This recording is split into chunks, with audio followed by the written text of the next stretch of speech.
yoshga doir eng kam pensiya miqdori e'lon qilindi. Assalomu alaykum.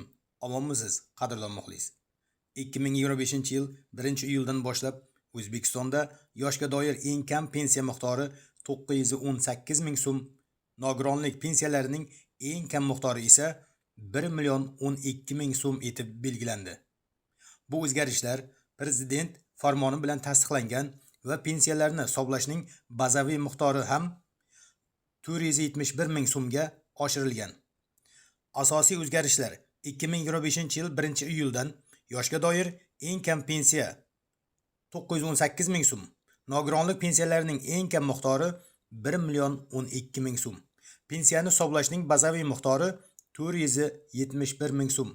Bu raqamlar 2024-yil sentyabrida joriy etilgan pensiyalar miqdoridan yuqori.